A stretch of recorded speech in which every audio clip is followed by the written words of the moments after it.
اللہ جل جلالہ مولانا والوں کا بہت بڑا احسان ہوا، کرم ہوا کہ اللہ تبارک و تعالیٰ نے سب کو مسجد میں باجماعت نماز کو ادا کرنے کی توفیق عطا فرمائی، اور اللہ کا احسان ہو کہ اللہ تبارک و تعالیٰ نے خیر کی باتوں کو سننے اور سمجھنے کے لیے ہم سب کو یہاں جمع فرمایا۔ اس سے پہلے بھی ماشاء اللہ حضرات کے سامنے جو ہے کچھ باتیں رکھنے کا موقع ملا، جس کے اندر جو ہے زندگی گزارنے کے صحیح طریقے کے اوپر جو ہے کچھ گفتگو ہوئی، کچھ ڈسکشن ہوا۔ ایک فیلڈ آف میڈیسن جو ہے آپ کے سامنے جو ہے پیش کی گئی، جس کو لائف اسٹائل میڈیسن کہتے ہیں، اس کے اندر کئی پہلو پہ بات چیت ہوئی ماشاء اللہ، جس کے اندر کچھ باتیں آئی ہیں کہ اللہ تبارک و تعالیٰ نے انسان کو ایسا بنایا کہ وہ کئی سال تک دنیا میں زندہ رہ سکتا ہے، لیکن ہماری زندگی کے غلط طور طریقے، سوچ اور بگڑی ہوئی لائف اسٹائل کی وجہ سے آدمی وقت سے پہلے بوڑھا ہو جاتا ہے، بڑی بڑی بیماریوں سے بھی مبتلا ہو جاتا ہے اور دنیا سے چلا جاتا ہے۔ پھر اس پر اور بھی کچھ باتیں آئی ہیں کہ اگر ہماری جو لائف اسٹائل ہے، زندگی گزارنے کے طور طریقے، اگر اس کو صحیح کر دیا جائے تو بڑھاپا جو ہے وہ ڈیلے ہو جاتا ہے، اور آدمی کے جو اعضاء رہتے ہیں وہ زیادہ سالوں تک، زیادہ دنوں تک کام کرتے ہیں اور انسان کو نفع پہنچا سکتے ہیں۔ تو اسی طریقے سے اور بھی جو باتیں ہمارے سامنے آئی ہیں کہ اگر آدمی اپنی زندگی کے طور طریقوں کو صحیح کر دے، اپنی لائف اسٹائل کو درست کر دے، تو بڑی بڑی بیماری جیسے کینسر کی بیماری اگر کوئی مبتلا ہو گیا، اللہ سب کی حفاظت کرے، اور اگر اپنے اس کی زندگی کے طور طریقوں پر دھیان دے کے اس کو درست کر دے، تو ایسے کئی واقعات دنیا کے اندر آئی ہیں جس میں کتابیں لکھی ہیں کہ ایسے مریض جو ہے بغیر کسی دوا کے اچھے ہو گئے، جن کو ڈاکٹروں نے جواب دے دیا کہ آپ کا ٹرمینل اسٹیج ہے، وہ آپ اپنے گھر والوں کے ساتھ زندگی کے آخری ایام گزاریے اور سکون سے مر جائیے، لیکن حضرات ڈاکٹروں سے ناامید ہو کے اپنے اپنے علاقوں میں چلے گئے اور اپنی لائف اسٹائل کے ان پہلوؤں کو درست کرنا شروع کرے، تو جو ہے وہ بیماری کہاں چلے گئی پتہ ہی نہیں چلا، وہ کینسر ختم ہو گیا، اور ایک عام تندرست آدمی جس طرح ہنستا کھیلتا زندگی گزارتا ہے، وہ کہتے ہیں کینسر سروائیورس، کہ جو کینسر سے لڑتے ہوئے جیت گئے اور اپنی زندگی کے جو ایام تھے، جو زندگی کے دن تھے، پورے اس کو تندرستی کے ساتھ ہوا۔ تو کچھ ریکیپ کر لیں گے کہ وہ کون سے پہلو تھے، تاکہ آج جو بات آپ کے سامنے رکھنی ہے اس کو جگہ مل جائے۔ تو American board of life style medicine ہے، انہوں نے کچھ باتوں پر دھیان رکھنے کے لیے کہا ہے، ان کی طرف سے کچھ گائیڈ لائنس آئی ہیں کہ جن کو جو ہے ذہن میں رکھ کر ہم کو اپنی زندگی کو درست کرنا ہے، اور پچھلی نشستوں میں یہ بات بھی سامنے آئی کہ وہ ساری باتیں جو ہیں ہمارے دین کے اندر بھی اللہ کے احکامات ہیں، نبی کے طریقہ ہے پر گھوم پھر کے وہیں آ رہے ہیں۔ اگر آپ نے اپنے دین کو سیریس کے لے کے دین کے مطابق اپنی زندگی کو بدل دے تو اس کی زندگی کے اندر جو ہے آخرت میں تو اس کو انعامات ملے گا وہ الگ ہے، لیکن دنیا کی جو زندگی ہے وہ سکون والی ہوگی، آخرت والی ہوگی، بیماریوں سے بچا رہے گا، پریشانیوں سے بچا رہے گا۔ یہ آخری میں اس کا جو ہے نتیجہ نکلا تھا کہ پچھلے مذاکرے آپ کے سامنے ہوئے تھے، تو ایک بار دوہرا دیں تاکہ ذہن نشین ہو جائے۔ جیسے کہ ان باتوں کو دہراتے ہیں تو آدمی جو ہے اس کے ذہن میں فریش ہو جاتا ہے، پھر عمل کرنے میں آسانی ہو جاتی ہے۔ کسی خیر کی بات اگر کہہ رہا بار بار ہوتا رہے نا تو وہ بات ذہن میں اتر جاتی ہے، بات ذہن میں رہتی ہے تو اس پر عمل کرنا بہت آسان ہو جاتا ہے. ہم اپنی مصروف زندگی کے اندر اچھی باتوں کو بھول جاتے ہیں, عمل کرنے کا جب موقع آتا ہے تو نہیں کر پاتے, اس لیے کہ غلط ہو گئی. تو اس لیے باتوں کو جو ہے ریپیٹیشن میں لایا جائے تو بہتر ہے. بار بار وہی بات ہم سنتے رہیں گے الگ الگ انداز میں, الگ الگ لوگوں سے, تو انشاءاللہ بات واضح ہو جائے گی. اور چونکہ بار بار ہمارے سامنے آ رہی ہے تو اندر سے عمل کرنے کا دائیا پیدا ہوتا ہے کہ اس پر عمل کرنا چاہیے. اس میں سب سے پہلی چیز جو ہے وہ جیسے کہ American code of life style medicine بتاتی ہے کہ 6 باتوں کو ذہن میں رکھنا ہے اور ان کو درست کرنا ہے. اس میں سب سے پہلے میں گنا دیتا ہوں. سب سے پہلی چیز جو ہے وہ ڈائٹ, ہمارا کھانا پینا. دوسرا جو ہے نیند ہے, تیسرا جو ہے فزیکل ایکسرسائز ہے, کام کاج کرنا, چست پست رہنا. ہم اپنی سیڈنٹری لائف اسٹائل کی وجہ سے بہت آلسی ہو گئے, لیزی ہو گئے, اپنا کام دوسروں سے کراتے ہیں, اپنا خود کا کام بھی ہوتا ہے دوسروں سے کراتے ہیں.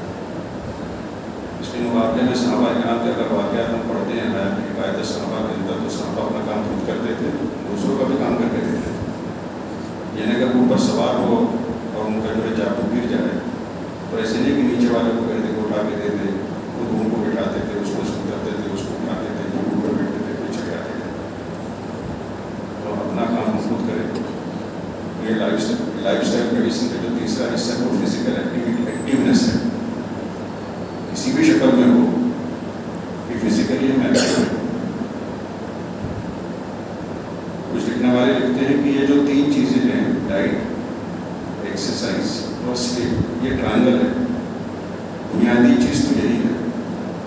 اگر آدمی یہ 3 چیزوں کو بھی سیٹ کر لے تو 80% اس کی ساری بیماریاں ختم ہو جائیں گی, کیونکہ یہ بنیادی چیز ہے.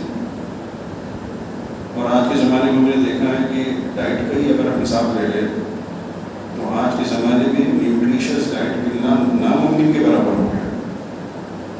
ہم سمجھ رہے ہیں کھانا کھا رہے ہیں لیکن یہ کھانا مفید ہے کہ نہیں ہم یہ نہیں سوچ رہے, کیونکہ کھانے کے نام پہ کوئی چیز دے دی گئی ہے, ہم لوگ کھا لیں. لیکن اس میں اکثر جو ہے وہ چیزیں ایسی رہتی ہے کہ جو جسم کو نیوٹریشن نہیں پہنچاتی, صرف پیٹ بھر لیتے ہیں. ہم پیٹ بھرنے پر مطمئن ہو جاتے ہیں کہ پیٹ تو بھر گیا. اصل جو سیل ہوتا ہے ہمارا, ایک سیل جو ہے, انسان جو ہے سیل خلیات سے بنا ہے, ایک یونٹ آف سیل, سیل تک کوئی نیوٹریشن پہنچ ہی نہیں پاتا. اس لیے باوجود کہ کھانے پینے کی اشیاء ہمارے پاس بہت ہیں دکانوں کے اندر, مکانوں میں, لیکن اس کے باوجود آدمی کئی بیماریوں کا شکار ہو رہا ہے. اچھا کھا رہا ہے, اچھا پی رہا ہے, اس کی جو کوالٹی آف فوڈ ہے وہ ختم ہو گیا, ڈیٹیوریٹ ہو گیا. اس میں ایسی ملاوٹیں آ گئی ہے کہ پیورٹی ختم ہو گئی اس میں. لہٰذا باوجود کھانے کے ہماری سیلس کو نشو و نما جو پہنچنا ہے وہ نہیں پہنچ رہا ہے.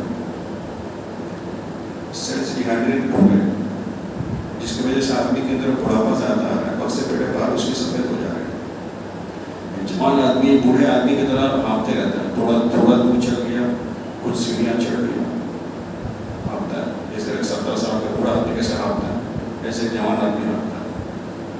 اس کے لنگ کے اندر کی کیپیسٹی ختم ہو گئی. جسم کو اندر کوئی ایکسٹرا ورک اگر دے دیا جائے ہمارے جسم کو, وہ کر نہیں پا رہا, تھکان محسوس ہوتی ہے. ہمارے پاس مریض آتے ہیں, یعنی کھائے پیے سوئے اس کے بعد بھی دوسری جب صبح اٹھتے ہیں تو فریش نہیں رہتے, تھکان محسوس ہوتی ہے, ایسا لگتا ہے بہت کام کیا ہے. تو یہ ساری جو ہے یہ ہیلتھ کی سائن نہیں ہے, تندرستی کی نشانی نہیں ہے. اس میں جو سب سے پہلی چیز تھی وہ بتا رہے تھے کہ جو اپنی ہماری ڈائٹ کو صحیح کرنا ہے. ڈائٹ اس میں کافی بات ہوئی, آج میں اس کو بات نہیں کروں گا, اسی میں خالی اس کو ٹچ کرتے ہوئے چلے جا رہا ہوں. دوسری جو تھی وہ ہماری جو ہے سلیپ تھی, کہ لاسٹ میں بتایا گیا تھا کہ 6 سے 7 گھنٹے تک کی جو ہے نیند ہمارے لیے ضروری ہے. اور رات کے 11 بجے سے صبح کے 3 بجے تک کا جو پیریڈ ہے اس میں ہماری باڈی جو ہے طے کرتی ہے اپنے آپ کو. اگر ہم